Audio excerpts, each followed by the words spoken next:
Almost zero yung draw natin sa Meralco. Something solar, ibig sabihin niya, may natapos na naman tayong solar setup dito sa Batangas. So yan, 6 kW hybrid a day eh. Siyempre, yung battery natin, Dynes Power Brick.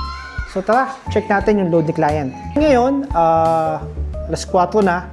So yan, meron pa rin tayong production na 0.64. So majority dyan is pinacharge sa battery. At the same time, meron ding sa load ni client na 0.37. Wala pa rin tayong kinukuha sa Meralco. So yan, meron pa din tayong production kahit alas 4 na. 6 kW hybrid na day eh. So yan.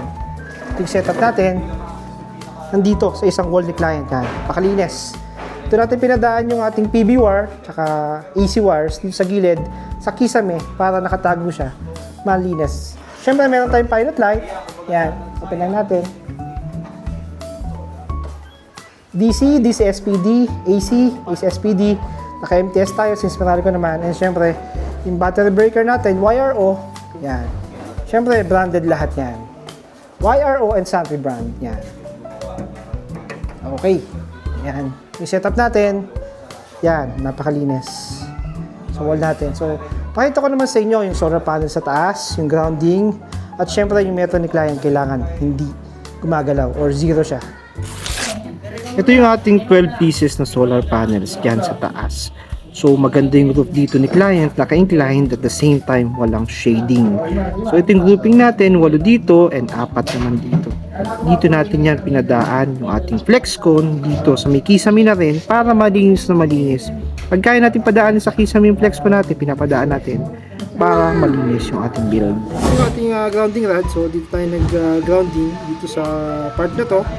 So yan, properly grounded tayo siya. Isa sa mga checking natin, dapat magzi-zero yan. Yan oh. Almost zero yung draw natin sa Meralco. Yan, may mga naka-open na appliances si sir. Almost zero yung kanyang kuha. Yan. Ilagay natin tayo sticker natin. Santry Solar. Okay na okay.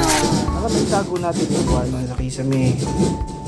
Ibalik naman natin yan na maganda-maganda. So yan, parang walang nangyari. Naman yung kagandahan na ibabalik natin yung mga kisame na maganda at itatago natin yung wires para malinis na malinis yung ating building. So yan o, parang walang nangyari. So yun, ito ulit yung setup natin na itago natin dito sa kanan yung mga wires sa kisame dumaan para malinis na malinis yan o. Kung makikita nyo, yung inverter natin, battery natin, Dynes yan, napakaganda.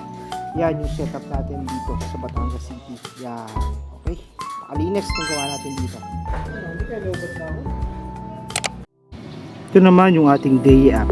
So kung mapapansin nyo dito, 282 watts, tatapatan na lang ni solar kung anong load mo kapag puno na yung battery mo. So ganyan, pag puno na, tatapatan na lang ni solar kahit kaya pa niya mag-produce.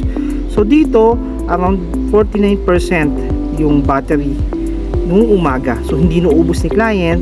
So yan, makikita nyo dyan. And then, mabilis din niya na puno since nagsimula siya sa 49%, puno agad. So magdamag, hindi naubos ng kliyente natin yung kanyang battery. So makikita nyo yan lahat dito sa day app.